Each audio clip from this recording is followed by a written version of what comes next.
네, 이런 복합 문화 공간들을 떠올려 보면요. 사진 찍기 좋고 또 데이트하기 좋은 공간이라는 생각이 듭니다. 이런 복합 문화 공간 어떤 공간들일까요? 그렇죠. 복합문화 공간에는 우리가 얘기하는 어떤 먹거리나 네. 볼거리나 이런 놀거리들 아니면 실제로 체험할 수 있는 이런 네. 거리들이 참 많은 것이 복합문화 공간일 것 같아요. 그래서 우리가 쉽게 얘기하면 어디 커피숍에 갔는데 커피를 뭐 라떼를 한 잔을 시켰는데 네. 라떼 한 잔에 예쁘게 하트 모양의 거품이 있는 것들을 네. 보게 되면 먼저 웃음이 찍고 먼저 먹자. 나죠. 그쵸? 네. 찍고 마시잖아요. 그쵸? 네, 음식이 인증샷은 나와도 마찬가지고. 필수입니다. 네. 그리고 또 음식이 나와도 마찬가지고. 네. 그러니까 우리가 가장 이 복합문화 공간에서 가장 많이 사람들이 관심 갖고 그다음에 즐겁게 생각하는 부분들이 먹거리가 풍부해졌다라는 거죠. 네. 그러니까 우리나라가 먹거리가 굉장히 많이 풍부해졌잖아요. 진짜 음식 문화가. 많죠. 네. 예. 원래 우리 한국 음식이 참 맛있긴 하지만 네. 요즘에는 점점 어떤 퓨전화가 되면서 더 많은 음식거리들이 많잖아요. 그래서 실제로 이 먹거리에 대한 것들, 그 다음에 우리가 볼거리라는 거는 결국은 사람의 마음을 좀 감성을 자극하면서 눈으로 시각적인 걸로 조금 네. 감동이 돼야 하는 거잖아요. 네. 그럼 우리가 이쁜 공간을 보게 되면 그 너무 안에서 좋죠. 배경으로 해서 네. 사진을 찍고 싶어 하고 이런 부분들이 가장 많죠. 그렇게 되면 실제로 우리가 어떤 데이트하기 좋은 공간이다라고 하면 훨씬 더 맛있는 음식을 먹으면서 그 좋은 공간에 편안한 공간에 그다음에 나한테 어느 정도 행복감을 줄 수 있는 이런 공간에 같이 네. 앉아 있다는 것 자체가 조금 이 복합문화 공간에서 주는 가장 좋은 이점이라고 보면 되겠죠. 그런데 이렇게 쭉 들어보니까요. 복합 문화 공간을 중심으로 해서 주변의 지역의 정체성이 또 결정이 되는 것 같은데요. 대표적으로 어떤 특성을 좀 네. 가지고 있을까요? 우리가 지금 이런 복합문화 공간들 같은 경우에 보면 아까도 제가 말한 것처럼 먹거리나 볼거리에 대한 것들을 얘기를 하면서 우리가 가장 이 유의적인 성향들을 끌어오는 거거든요. 그렇죠. 결국은 네. 우리가 사람들이 보고 놀러 갔는데 즐거웠어. 실제로 먹었는데 맛있었어. 좋은 경험이 나오는 그쵸. 거죠. 그래서 결국은 어떤 그 유의적인 감성들이 살아나면서 실제로 이 지역들에 대한 좋은 감정들이 생기는 거거든요. 네. 예. 그래서 우리가 어떤 지역적인 정체성을 얘기를 하게 되면 우리가 뭐 가장 크게 얘기할 때는 뭐 오늘은 이제 홍대 상권에 대해서 얘기를 좀 많이 드렸는데 네. 우리가 대학 상권의 개념들 보면 물론 우리가 그 옛날에도 홍대 상권은 홍대는 유명했어요. 홍대 상권은 미술이나 뭐 예술적인 부분에서 특히 또 이제 저희 때도 한 30년 전에도 클럽 많이들 가고 했었단 말이에요. 근데 네. 지금은 보게 되면 그게 더 많이 연령대도 좀 많이 내려졌죠. 그 옛날에는 저희가 90년대 때 홍대 상권을 지나다닐 때 볼 때는 20대, 30대들이 많았었어요. 네. 그랬는데 지금은 가면 연령이 굉장히 더 낮아졌어요. 10대, 20대 층들이 더 많다라는 거죠. 주말에 가게 되면 더 연령이 좀 많이 낮아지고요. 네. 그래서 결국은 홍대 상권 같은 경우는 더 젊어졌죠. 지역의 정체성이 조금 변화됐다고 보시면 돼요. 그 옛날에 어떻게 보면 성인 문화가 있었다고 하면 지금은 어떤 청소년기의 문화들이 모여져 있는 것들이 홍대 상권의 개념이에요. 그러면 결국은 홍대 상권을 가게 되면 그 옛날에 젊은 시절, 네. 그 다음에 그 아주 핫한 유니크한 이런 세대들이 갈 수 있는 이런 네. 공간 이렇게 하면서 그 지역의 어떤 정체성이 형성이 되는 것 같아요. 우리가 그 옛날에 뭐 대학로 해화동을 가게 되면 네. 그때는 정말 더 많은 극장 문화라든지 있었을 때 많이들 갔었지만 지금은 조금 많이 좀 정체되어서도 가고 있죠. 뭐 홍대 상권은 뭐 대학 상권이란다 하면 실제로 우리가 강남 상권을 얘기하면 패션이나 카페나 그 다음에 또 그 우리 놀이 문화죠. 놀이 문화가 좀 많이 강화되어 있는 곳. 그 다음에 우리가 뭐 가로수길은 지금은 조금 낮아지긴 했지만 네. 여전히 그래도 패션에 대한 거리에 그렇죠. 대한 개념. 네. 그다음에 청담동도 마찬가지죠. 네. 지금 그 옛날에 성수동으로 많이 갔던 일부분 패션의 업체들이 네. 다시 청담동으로 다시 또 리턴하고 있거든요. 결국은 뭐냐면 패션이라는 것은 어느 한 특화된 지역들이 있어야 돼요. 근데 이제 이런 부분들이 감성들이 성수동은 어떻게 보면 아까도 성수동 제가 얘기했을 때도 그 약간 밤에 좀 힙한 분위기 이런 분위기들을 네. 좋아하는 반면에 실제 패션은 좀 화려한 부분들이 필요하거든요. 그렇죠. 그런 부분들이 다시 그 청담동 쪽이나 논현동 쪽 이쪽으로도 많이들 지금 넘어오고 있다는 신사동 쪽으로 많이들 그래서 좀 패션거리로 좀 특화되어 있는 그 네. 지역의 어떤 정체성들이 또 생겨난다라는 거죠.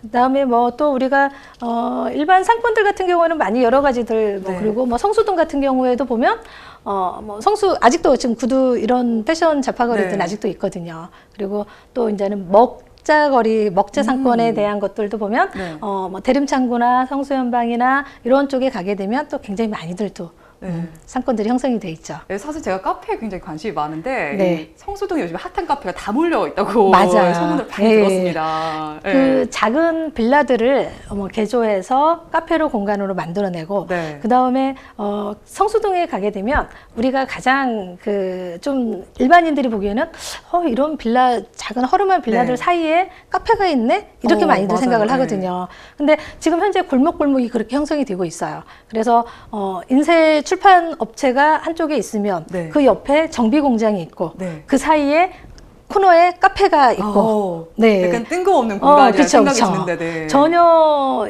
이렇게 조합이 되지 않는 네. 공간인데 그게 그냥 낮에는 그런 공간들이 좀 어색해요. 네. 근데 밤이 되면 네. 불을 끄고 좀 뭔가가 조명이 형성이 되고 시간이 달라지면 분위기가 달라진다라는 거죠. 그래서 정말 이색적인 그 외국의 분위기가 형성이 된다라는 그야말로 거죠. 힙한 분위기의 그렇죠, 그렇죠. 네. 예, 그렇게 되면서 성수동도 어떤 새로운 도시가 지금 또 만들어진 거죠. 네. 네. 그런데 또 여기서 좀 궁금한 점이 저희가 부동산 얘기를 하고 있잖아요. 그런데 사실 이 복합 문화 공간은 일반적인 부동산과는 조금 다르게 느껴지거든요. 이 복합 문화 공간과 부동산은 또 어떻게 연결지어 보면 좋을까요? 실제로 우리가 부동산은 상업적인 요소가 굉장히 강하거든요. 네. 근데 이제 이 복합 문화 공간에는 기능성이 좀 많이 들어가는 거죠. 그렇죠. 공간에 대한 어떤 기능성이나 그다음에 또 이게 이제 자본이 투자가 돼야 하는 건물이기 때문에 또 어떻게 보면 상업성이 복합적으로 네. 함유가 됐다고 보면 돼요. 그래서 일반적인 공간의 어떤 기능성 그다음에 상업성이 복합적으로 합쳐지면서 실제로 소비자들이 좋아하는 공간들이 지금 된 게 이제 이 복합 문화 공간이거든요. 그래서 실제 우리가 보게 되면 홍대 아까 제가 말씀 계속 드렸던 홍대 상권 같은 경우에도 KTNG 상상마당을 중심으로 네. 해서 그 주변에 작은 갤러리나 카페나 음식점들이 많이들 생겨났고요. 네. 그리고 실제로 유동인구가 몰리게 되면 실제 또 작은 상권들이 계속 몰리게 돼요. 그게 이제 가장 기본적인 거고요. 실제 이 상상마당 건물이 뭐 강남 이쪽 그 대치동 쪽에도 있어요. 삼성역 거기 부분에도 상상마당이 있는데 그쪽으로 해서 또 형성이 되면서 또 새로운 사무실들이 많이들 들어섰고 네. 그다음에 성수동 쪽도 마찬가지예요. 뭐 카페 큰 그 지식산업센터 사이 건물들의 사이에 또 상상마당이 있는데 그 건물을 또 중심으로 또 많은 형성이 돼 있어요. 네. 실제 이 얘기하게 되면 이런 대기업들이 어떤 복합문화 공간의 요소를 띠고 있는 이런 건물들을 만들어내면 네. 그 주변에 작은 공간들이 형성이 된다라는 거죠. 그렇게 되면 사람들은 몰리게 돼 있어요. 그러면 유동인구가 많아지면서 실제 부동산 가치는 상승이 되는 거거든요. 결국은 이런 그 상승되는 요소들이 문화적인 어떤 가치의 상승으로 실제 문화 가치가 큰 건물들이 가미가 된 거죠. 네. 그거의 요소가 이제는 같이 부동산으로 같이 간다고 보면 될 것 같아요. 그래서 저희가 이제 항상 보면 유동인구가 증가하니까 부동산 가치는 올라가더라. 그렇죠. 실제로 네. 그다음에 이 부동산과 쉽게 얘기하면 문화의 어떤 공간성이 같이 상승하고 있다라고 저는 그렇게 생각이 들어요. 뭐 아예 연결이 네. 안 되는 게 아니었네요. 그쵸. 네. 그럼 이렇게 복합 문화 공간 주변에도 부동산들이 많잖아요. 네. 이런 부동산들에 접근할 때 저희는 어떤 점을 꼭 알아두면 좋을까요? 저희가 이제는 얘기할 때 그래요. 이게 굉장히 좀 중요한 부분 중에 하나이긴 네, 한데. 가장 중요한 포인트일 것 같아요. 네. 근데 그냥 저희는 단순하게 그렇게 말씀을 드려요. 실제로 복합문화 공간이 형성이 되는 그 네. 자리가 그 주변 지역에 같이 들어가면 된다. 따라 오. 들어가면 된다라고 얘기를 많이 해요. 어떻게 보면 굉장히 조금 딱 명료하게 한마디로 딱 정리해 그렇죠. 주셨네요. 예. 예. 실제로 이게 복합 문화 공간을 주변으로 부동산 가치는 상승한다라는 거. 그건 네. 가장 토지 관련 규제 정보 서비스라는 게 있어요. 네. 예, 그 정보 열람하는 그 사이트가 있는데 실제 그 부동산 복합 문화 공간 지역을 중심으로 해서 개별 공시가들 변화 공시 상승률을 보게 되면 네. 다 같이 상승을 하고 있어요. 오. 예. 그래서 우리가 생각할 때 저는 그래요. 만약에 투자자분들이 뭐 네. 조금 큰 투자 금액을 가지고 움직이신다라고 한다게 네. 되면 이런 복합 문화 공간들이 형성되고 있는 그 자리 인근에 같이 투자를 시작을 하게 되면 진짜 손해볼 일은 없다. 예, 그래서 같이 상승이 되는 거고, 그 다음에 또 이제 가장 중요한 거는 이 부동산은 강남의 접근성이 가장 중요해요. 아무래도 예, 그렇죠. 강남 네. 옆에 있는 거를 말씀드리는 게 아니라 강남의 상권하고 같이 연결 수 있는 어떤 교통이라든지, 네. 그러니까 우리가 뭐 전철이라든지 버스라든지, 우리가 가장 많이 우리 그 고속전철도 많이들 얘기를 네. 하잖아요. 다 모든 상권들이 이렇게 수도권도 마찬가지예요. 지금 현재 그 강남하고 어떤 거리를 많이들 측정을 하거든요. 강남 30분 거리다, 15분 이내다 이런 얘기를 하는데 결국은 강남하고 같이 연결되는 어떤 접근성이 좋다고 하면 실제 부동산 가치는 계속 아직도 투자할 가능성이 좋고 그다음에 아직도 여지가 있다라고 볼 수가 있습니다. 네, 이렇게 쭉 들어보니까요. 이제 복합문화공간의 의미가 어떤 게 있는지 또 주변 부동산에 접근할 때는 어떤 점을 알아둬야 할지 알려드렸으니까요. 한번 참고해서 전략 세워보시면 좋을 것 같습니다. 복합문화공간과 부동산에 대해서 김한주 박사님 모시고 이야기 나눠봤습니다. 오늘 말씀은 여기까지 듣도록 하겠습니다. 고맙습니다. 네, 감사합니다. 네, 오늘 인물 포커스에서는 복합문화공간과 부동산에 대한 이야기 나눠봤습니다. 다음 시간에 저희는 더 좋은 정보로 찾아뵙도록 하겠습니다. 함께해 주신 여러분 고맙습니다.